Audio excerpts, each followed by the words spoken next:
Listen, so many decks that you go up against in Marvel Snap have a strategy, a game plan, if you will. Honestly, the majority of opponents you play have probably been playing the same moves, combos, and mastered the strategy for their favorite decks. Well, let's just screw all that up and play control decks. In today's video and deck guide, I'm going to cover all the best control decks in Snap, the best cards, the strategies, and practices to eliminate all the things that you can't control and give you back the power.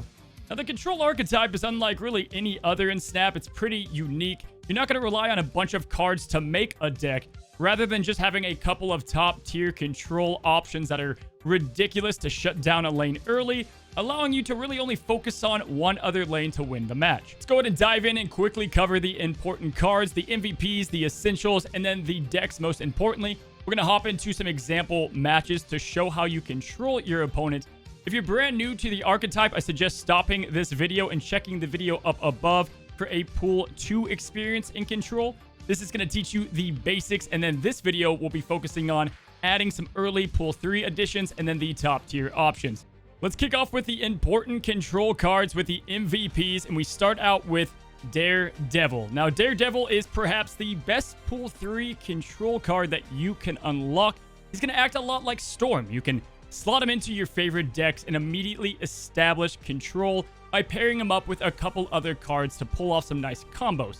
DareDevil works like no other card in Marvel Snap. On turn 5, you're going to get to see what your opponent plays before you have to make your own play. That's friggin' awesome, right? I mean, you've got a huge advantageous advantage for the second to last turn in Marvel Snap.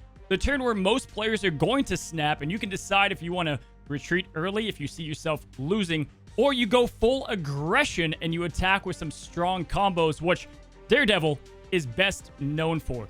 You can pair him up with cards like Hobgoblin to go ahead and send a guaranteed -8 to the opponent's side, Professor X to lay down and lock in at least one lane to win early, or Gamora, get a 5-cost card with 12 power reliably. You have so many ways to control the opponent. You can arrow and move their cards, and you can just see what kind of strategy they're going for their late game win, and it really helps you get a huge advantage on what you want to do. Now, guys, this is why DareDevil is a truly S-tier card, and he's the foundation MVP of control decks. Now, small note, if the opponent does play a DareDevil as well, the ability just cancels out, and it's nice to know that for games that you might run into that. Now, obviously, our next MVP is Storm. I've covered her a ton on this channel, so I won't dive into her a lot.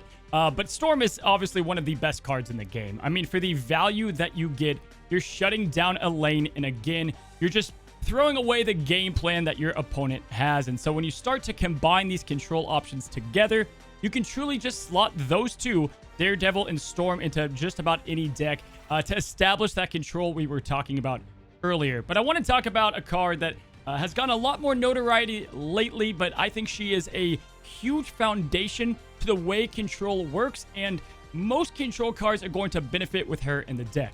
I'm, of course, talking about our last MVP, Rescue. Now, Rescue, guys, is a card that doesn't scream control. Why would you have this in a majority of your control decks? Well, guys, I suggest buying her from the token shop. You're going to plug her into so many different options. She makes low power 5-cost cards with great control abilities or disruption abilities all of a sudden not care about the power you're laying down, because Rescue is going to be a 4/9. This pairs up with just about every single deck that we have for you today. You can definitely run decks without her, but I have her as one of the cornerstones of control decks for that exact reason. Rescue pairs perfectly with control options like Professor X. You can pair her with things like Captain Marvel. Through and through, Rescue is an amazing support for control cards. She doesn't control herself, but everything she adds to the decks alone makes her an MVP on this list. So here's a look at all the essential cards that actually control. Outside of Storm, who's great for controlling and changing the location, we've got cards that can move opponent cards or shut down lanes. They all have different interactions, and all of them are pretty damn useful in a control deck. Now, we start off with Professor X. You guys have known him since Pool 1, but in Pool 3, the guy, cue ball here, Patrick Stewart, gets a whole lot better for many reasons. DareDevil single-handedly just changes the way Professor X works reliably. Instead of just hoping for the YOLO play, Professor X is going to be much more dependable, allowing you to focus on one lane in its entirety, especially if you pair that up with Storm and you've already shut down another lane. This is where things get pretty crazy. Or you can go ahead and, again, play him on top of Rescue, and all of a sudden, that 3 power is going to be 12 total in that lane, and that's much better to secure the victory location-wise. Now, one of the other best reasons to run a control deck is you actually get to use your friendly neighborhood Spider-Man. Call me Spider-Man! Okay, Spider-Man! Guys, Spider-Man is such a fun card. Obviously, everybody loves him as a hero, and you finally get to use him reliably in control decks. Now, you're not going to use him in every deck. He's not the most important card to have in your collection, but Spider-Man's got a lot of synergy and some basic combos to just completely interrupt your opponent's game plan or the lane that they're working on. You can shut down Wong combos with this guy. You can go ahead and play him on turn 4 and then follow that up with a Professor X because they simply cannot play on that lane. There's a lot of possibilities with him, and if you truly like to add some toxicity to your control, Friendly Neighborhood is going to be the guy you want to run. Very fun and strong card that I think is only getting better over time. Now, between Cosmo, Lockjaw, and Goose, there's something about animals just dominating this game. Goose is a very strong control card. Now, only for 2 cost, you're going to shut down that location for the opponent playing anything over a 3-cost card. This is obviously going to pair well with Daredevil and Professor X or Storm combos to truly control the game and the board and where your opponent can play. Now let's move to some disruption cards like Magneto. Magneto is one that's rising in popularity, obviously, lately with some meta decks. There's really no con to Magneto as a card. He boosts the exact same power as the huge, incredible Hulk, and his only downside is that he's going to move opposing 3 and 4 cost cards. But again, that's what we're looking to do. So he's the perfect slot in. He is definitely one that I would recommend as a token shop unlock to plug into your decks. And he does establish a ton of control. Like if someone did contest the Storm lane that you shut down early, great. You can move them over to your lane. Or you can go ahead and use Polaris and she's going to do the exact same thing. Arrow is one as well, an essential card in a control style deck to use with Daredevil. But at the same time, you can play her on turn 6 for that late game win. Now lastly, for the essential cards, we've got Magic. Now, she's not an essential card to put into every single deck, but Magic controls the game a ton by completely throwing off your opponent's 6-turn game plan, and she can slot into a lot of different decks. Now, there's more that meets the eye than just running a big turn 7 combo with Magic. You can go ahead and just counter everything that your opponent did and control them by playing a deck that I love called Post Credits, and you're going to throw Shang-Chi on anything that they planned on playing on turn 6, and you're going to get a good chance to win the game. Now, quickly firing through some optional cards that I would run in control decks, we start with 2 that are great to spread yourself around locations. Now, controlling the board usually comes at shutting down locations early, and cards like Dr. Doom, but more importantly, Captain Marvel are going to be great additions in control decks because it allows you to go back and reach those other locations that you've already shut down, just in case you need to add a little extra power. Now, other control cards I like is Mysterio.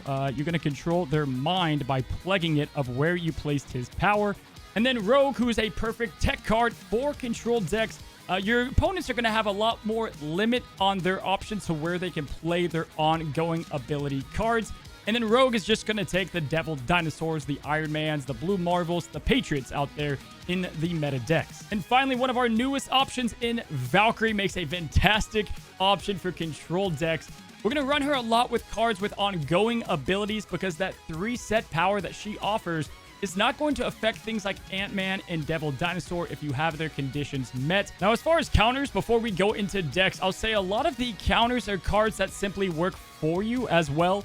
Dr. Doom, White Tiger, these cards that can reach these locations you try to shut down early are ones that you're going to want to keep your eyes out for altogether. But for the most part, Control does pretty great against most of the counters out there. Now, talking about the decks we're going to showcase today, first of all, we have one that is less control focused, but very friendly for early pool 3. You guys have seen it 2 times now on the meta deck report, and some of the best players in Snap use it.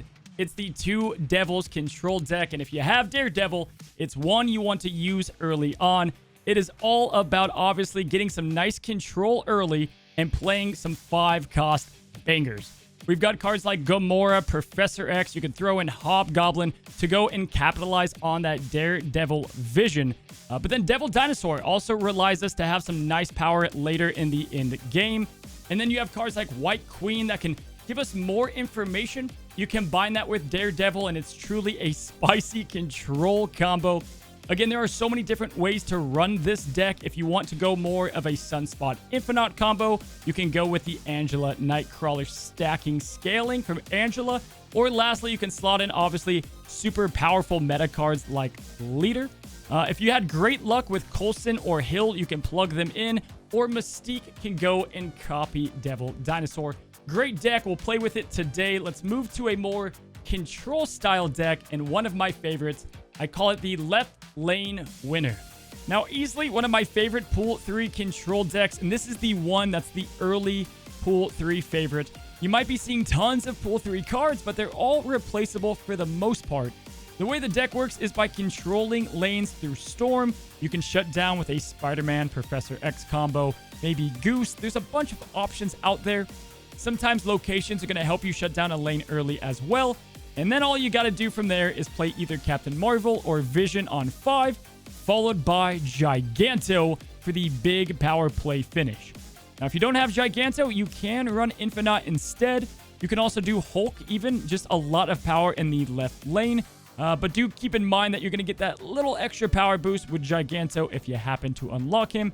Captain Marvel can move to a lane on the control flooded location if you happen to lose that earlier on, or if they had something like Ironheart. Or again, Vision on 5, move him over to that flooded lockdown location. And in the game with the Left Lane Winner. Some fantastic replacements in this deck. Again, if you don't have Giganto, if you don't have Captain Marvel to move to another location, we've got cards like Gamora, who you're going to get that huge power much easier because you know what location they're going to try to play in.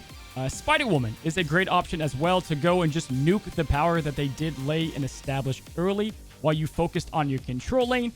Vision can hop around lanes if you need him on turn 5. We've got Juggernaut to follow up with the Storm play if you really want to make sure you win that controlled location.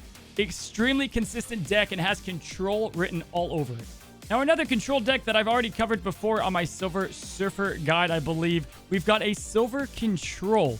Now, this makes a lot of sense, right? We've got 3-cost cards like Rogue and Storm and Killmonger to manage what they play, all followed by Silver Surfer. We're going to focus on a lot of great low-cost cards. We have Daredevil for the control factor, Spider-Man and Professor X combo, and White Queen. Now, you notice I don't have a 6-cost card. You can definitely throw one in there, but there's so much control happening, and you're really going for the big Silver Surfer play with this deck. You can certainly plug in some of these replacements down below, or just mix in whatever you feel like as a big power play. Now, let's take a look at post-credit scene. This is a deck I've talked about before, and boy, do I love it. This deck is all about just countering and controlling what your opponent wants to try to set up and establish. And mainly, this is done through magic, right? What we've talked about already. You're going to lay down magic, and whatever they've done, whatever that game plan was, you can just control it. You can play Shang-Chi if they had a big, high-power, cheap option. You have Valkyrie to go ahead and even out the playing field. This is about playing some nice, just good cards, and then you counter whatever they've played. Marvel is known for the infamous post-credit scene, and that is why the deck got the name for the Turn 7 post-credits. And if you look, it's very friendly. There's not a lot of Pool 3 options, and the ones you have in there, you can simply replace with others down below. Now, this next deck is why I love Control. You plug in those combos into some decks that already work very well, and you've got one of the top tier options. Now, this is one of the decks that are going to run more end-game cards, but if you have them, this is one that you want to test out for Infinite, and the one that I'm going to be playing some matches with today. We've got Thor Control, and this is all about using the power of Shuri combined with Rescue and Taskmaster to get some nutty combos out there. Now, you can simply play so many different options with this deck. We've got the cheap, easy location winners with the Daredevil and Professor X. But at the same time, we've got the power of Asgard. We have Thor to focus and win his own lane by himself. I love Thor with Rescue because you can play Thor's hammer for the easy bonus to get Rescue that extra power. We have Arrow in here for some control with tons of replacement options. Now, Absorbing Man is definitely one you don't have to have in the deck. I like him in there for a bunch of different situations. All of these decks, use them as shells. Take the best things that you like from them and then create some awesome decks with them with other cards that you already like to use. Let's go to the battles, and we've got the deck tracker for this video, which has me extra excited. Okay, so we've got our left lane winner. This was one of my earliest decks that I kind of made in Pool 3, so I'm excited to go back and use it a little bit on our control guide. Now, again, our whole entire method of this deck is we want to have Giganto here as our last turn play to win the left lane. And so how we do that is really not even by playing a lot of power, but more of playing the control, right? So Storm turn 3 is going to be great, and Thor is also another fantastic card just for overall power. So my mouse died, so let me click that and plug it in. Hold on. So turn 2, we've got Spider-Man for some later control. We already know what we want to do with Thor, and we got locations that are going to help us along the way. There are tons of locations in this game that help you control, and that's just absolutely fantastic for the deck that we're trying to run. Now, I'm going to play Armor in the middle. I could have played her on Crimson Cosmos to protect our Giganto from like a late Shang-Chi, but we're going to go ahead and try to win this location, as it'll do a lot of the heavy lifting for us later on. Now, if I play Thor middle, we can reshuffle and maybe get his hammer. Other option is we just storm this location and we make MF Panda choose between the two. And I think that's fine because we're going to win the left one. He's not going to outbeat our 14 power. So really, this is kind of best case scenario for us here. He's going to Daredevil. We've got a bit of a control deck ourselves. Definitely this is going to be the two devils deck that's everywhere now. It was kind of nowhere last season, and now we're seeing it kind of all over the place. So we can, man, we got a lot of plays that can help us out. Like we can shut him out from doing anything next turn. It's kind of spicy. Kind of like it. The smart play would be Thor and Sunspot middle. That way we kind of contest both of them. The Spider-Man left lane, though, and allowing him to do nothing. Sometimes the troll plays is fun, but as you guys see, we would have lost here because the White Queen would have won it. So he does get a copy of our Giganto. That adds a little bit of problem to our overall strategy here, right? Because he now knows what I'm going to try to do. So let's try to see what we'd like to do moving forward. I can outbeat his middle lane by playing Spider-Man here. And then he'll play really whatever he can. He's stuck now. He can only play left lane. So if we shut him out this turn, it's probably a retreat. Snapping now won't mean a lot because he can see what we're doing. Captain Marvel is the other option. She can fly to one of these other locations. Not a bad idea. I think we're going to hit him up with the Spider-Man control, right? This is probably going to lead to him playing anything that he can this turn. But now that his options are limited and we get a Sunspot power advantage, we're still going to win with the left lane, even without Giganto. Hell, maybe we use him. I don't know. But this is why I love the deck. I think it's very great for strategy. That's easy to follow. You know what you're doing. You're shutting down right in middle lane. And then you've got the left lane to seal the deal. So, a lot of fun. Been using it a long time. We're going to close it off. This might be Professor X. Yeah. Had a feeling he might do Professor X there, which is still dumb for him because then we could just sit here, end our turn. We're tied there. It comes down to the middle, and then we have our Sunspot to seal the deal. So, great deck here all around. We had Killmonger, Maximus, our own Professor X, and then, of course, the dreaded leader in the deck. And you can replace a lot of these options, right? You don't have to use Goose. You don't have to use some of these cards. I would say Thor and Giganto are the two staple Pool 3 cards, with Spider-Man adding some more flexibility. Vision can be in place of Captain Marvel, and let's run another battle with the same deck to kind of just show you how it works. All right, so let's go into another game for the left lane winner, and we already got all of our late game options, and we got the main man that we're looking for, and we have Storm. So we have a lot of things that we're trying to get early on. Asgard adds a little bit of interesting power play here because, you know, he is going to somewhat commit to that lane early on. But the good news is he's probably not going to be playing anything of huge value, as we're most likely playing a Devil Dinosaur deck. But shout out to the pretty cool Agent 13 variant. All right, nothing in our second turn. You guys can see Armor, Goose, Sunspot. We didn't get any of those cards.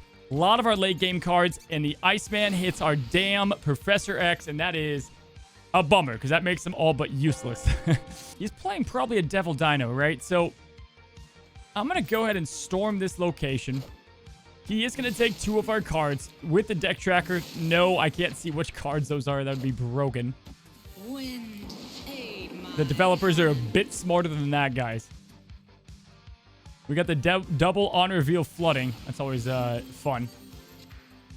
And we're going to turn 4. Honestly, pretty leg down right now. We've got to win this right lane. The left lane we're going to win with Giganto either way, but we've got to do what we can to win this. And typically, Maximus is going to win that. I think he's going to play into Asgard. He's going to really try to get those 2 cards, which makes sense, especially if he's playing Devil Dinosaur.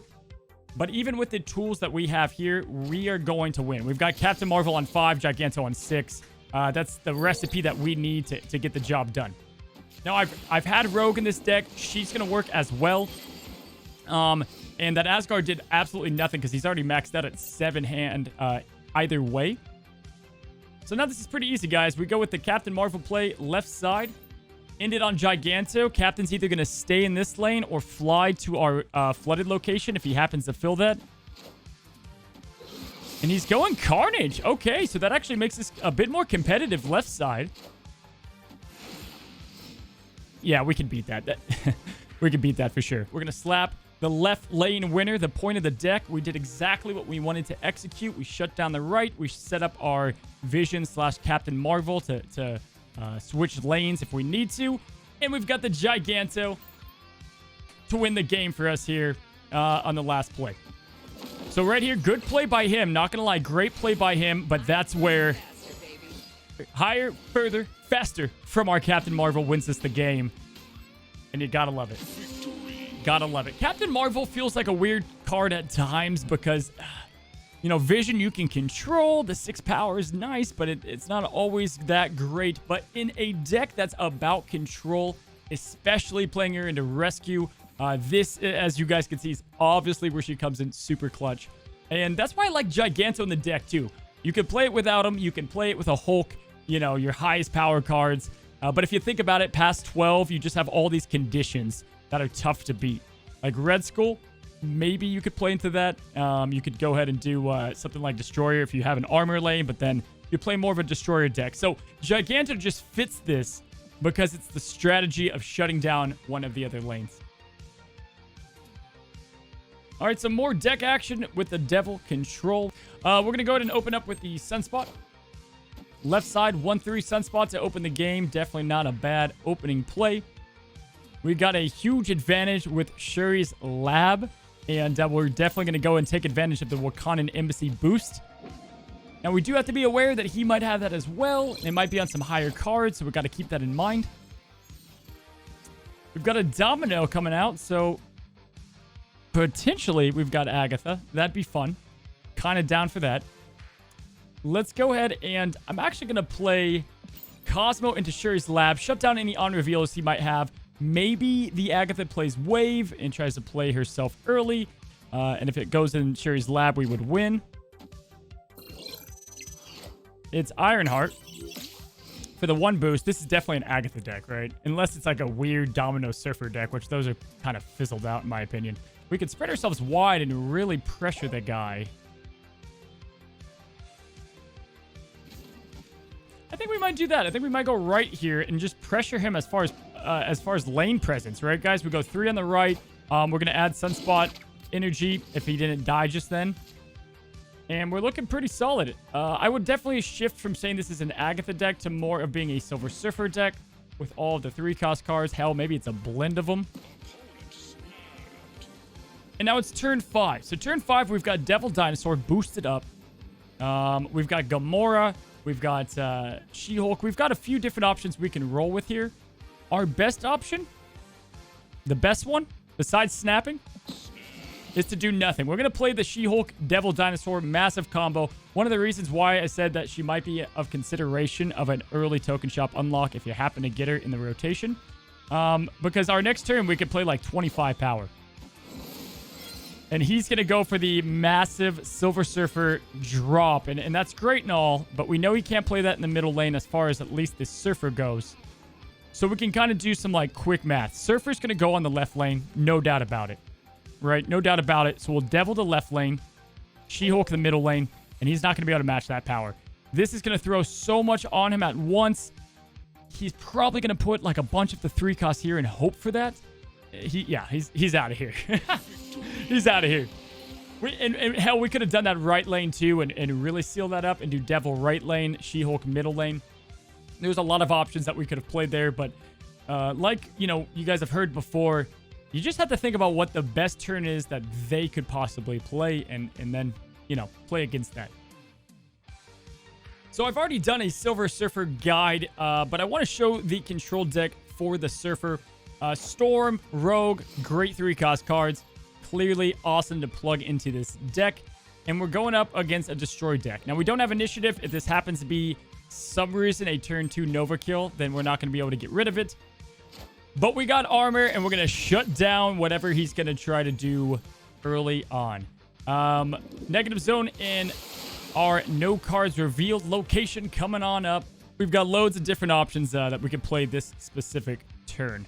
We're going to go to play Maximus. Now, I can play Maximus into either of these locations. We're going to definitely go with Danger Room. He's got Goose down. Maximus, great card. You're giving him 2, but at the same time, it's going to be another turn before he gets those 2.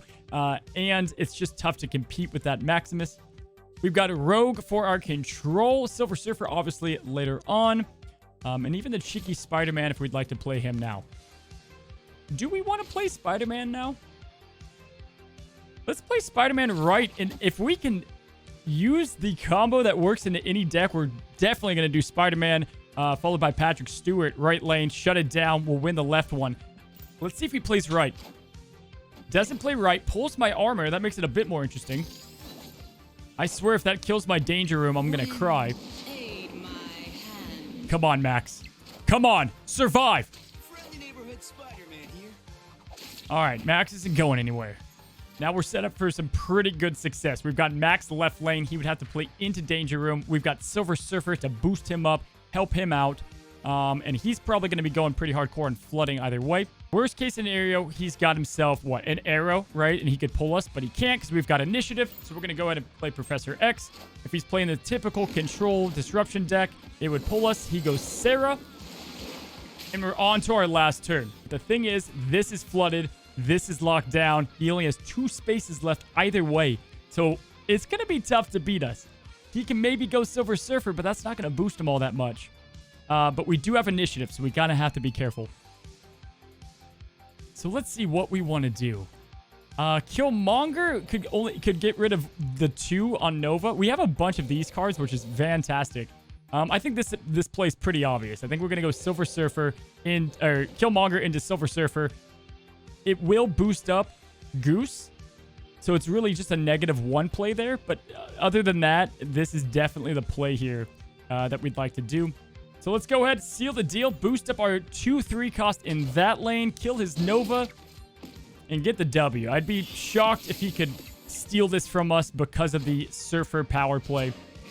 It's not a lot, but he'd have to beat a fair amount. And that's just, oh man, this guy's really having a bad day. All right, so you've seen the pool 3 early friendly decks. Now we've got kind of the top tier option, the one that I've been having a ton of fun with. Now, before I could even press record, Sokovia wiped away our Jane Foster, as you can see down below. So that does kind of limit us on the Thor control aspect of some good follow-ups. Iceman hitting the 1 card we need to play is perfect for the theming. And we have Bar Sinister as our second location. We're going to end our turn because we can't play Daredevil. Vision into Bar Sinister is going to be beautiful. Shuri before that's even crazier. This is going to be a fun game. So Shuri is here to play on 4. Vision on 5 is still a great play with Shuri. A 14 movable card that you can control yourself is hard to beat. And I'll be honest, guys, I've got a awesome win rate with this deck because it's just, there's a lot coming at you. Now, I had a great win rate with this deck regardless, but a Shuried Bar Sinister? This guy's done. Let's see if he retreats. I'm not sure if he's going to. We're going to play the Shuri. That guy's loving our new youll Daredevil. I did shell out for that. I already have like a 10 split Daredevil, but I had to get it. It's such a good variant. Had to pull it. Polaris. Okay, so this now screams a bit more of the kind of typical leech deck we've been seeing. Maybe a bit more control aspect in it. Let's see what he's going to do on 5. This is filthy, guys. This Vision on Bar Sinister is just easily one of my favorite things in the game. We're going to be able to move a 14 power vision twice to the left. That's 28 additional power. Twice on the right, 28 additional power. Have fun with that. He's going Sunspot, Wolfsbane. He's probably just going to go for the old retreat here if I had to take a stab. We're going to Taskmaster into Bar Sinister or Arrow. Arrowing into Bar Sinister is also an option to clog that for him. That would have been kind of mean as well. But we had to do this, guys. We had to do it. The double play Bar Sinister, too much fun. He's out of here. There's no way he stays. And if I'm going to try to do my move before he retreats. Come on. Come on. Misclick. And then we could have done kill Taskmaster for the more 14s in the middle. I mean, it's tough to beat that. Outside of that, we could have done maybe Arrow, but, you know, we don't have to. Arrow would have pulled anything that he was going to try to go into the right-left lane, but, I mean, this guy knows what's about to happen.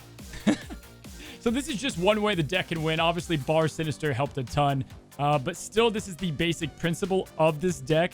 You've got cards like Jane Foster that you can run. Yo, he's snapping? The grapes on this guy.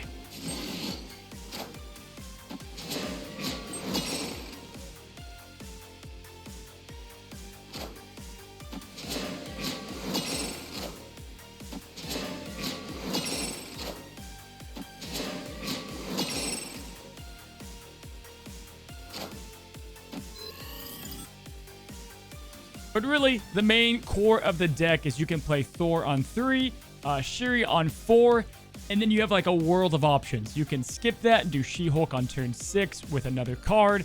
You can go ahead and do a huge Professor X lockdown. You can do a Jane Foster, which Jane will be 16 plus give you Thor's hammer. So you've got a 10 Thor and a 16 Jane, and then you Arrow on 5 or on 6. There's so much you can do with this deck. All right, so I want to try to do the Jane Foster play here, guys. So I'm going to go ahead and go into one more battle. We did get Thor early on and a Sokovia again. My gosh. That took out our Absorbing Man. Now, Absorbing Man is definitely not necessary for this deck. I've got him in there to copy another Thor's hammer, a late game Taskmaster. What is happening? What are these options? Okay. Let's go ahead and adapt to what we have. Maybe I play Electro. Wasn't planning on it, but we can probably get away with an Electro. It kind of goes against our She-Hulk, but let's see. All right, so he's going... Let's see if he owned that. Yeah, he actually has that card. Do I want to do Electro? I've got Shuri. I don't think I need to. Thor on the right side is a bit of a bummer play because he's going to just play multiple cards. We're going to go Thor in the middle. We can always play Thor's hammer right side if we need to. And he's playing Silver Surfer negative deck. So let's go ahead and just beat the hell out of him with the power that we have, right? We're going to Shuri right side to start getting that 5 power synergy just to pressure him a bit on the right. There's that. And we're on to our next turn. So we've got a couple options here. Because we played on the Shuri, I think this is where we do play our Jane Foster. We're going to throw Jane on the left side for the 16 power play. And then what we can do is we can always do Thor's hammer from here. Obviously, he's going to win that right side. Regardless, you know, he's going to get multiple Silver Surfers going for him. Let's see if he ends up going for the Sarah Miracle play too. If he does, that's just fantastic. He's going Magic. So, again, we're going against what's considered one of the best, if not the current, you know, best deck right now in Snap, but I still think we can beat it. We're going to go Thor's Hammer left. Should we even play that? I mean, he knows we have it from Jane Foster, and we need to get a card here. If I pull him Arrow, he goes 2 here, and then he's got to play everything middle, which one of them is going to be the Surfer. I think I do that. I think we force him to come on over to the left side instead. We don't have a card that I necessarily have to play with the free She-Hulk. So we're going to go with that, drag him over. He's going Iron Man. Definitely difficult to beat, but... Okay, so let's do some math. That actually makes it more fun. He's going to have Silver Surfer. He's going to boost up at least one time that Ironheart, right? So that's going to add an additional 6, which is going to be 34 left. So we need to beat 34 left and something in the mid here. I think we seal ourselves up with that. I think we're good with that. Yeah, he's out of here.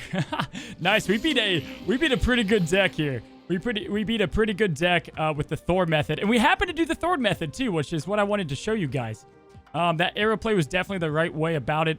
And we would have had 13 in the middle, which, you know, with the negative deck, he could have beaten. Don't know if that was my final play, but it was definitely one to use. So again, guys, control-wise, arrow was the only control we did, really. But this kind of added some loops in there, and we didn't pull our Professor X. So that's what the deck looks like if you're going the more Jane Foster Thor route. Jane is not the best card in the game, but she's pretty damn cool with Thor, and overall, love her in this Control Shuri deck. And that's it for the Pool 3 deck guide. If you guys did enjoy this style, I'll knock out on reveal, destroy. You guys let me know down below which ones you want to see next. If you enjoyed the video and the style and the graphics, let me know by liking today's video and join the subscribers. Guys, we're almost at 40K. We're right there, and that is just mind-blowing. We haven't even hit 2 months of Marvel Snap yet, and I really appreciate all the support that you guys give. You guys have a great one, and until the next video, happy snapping.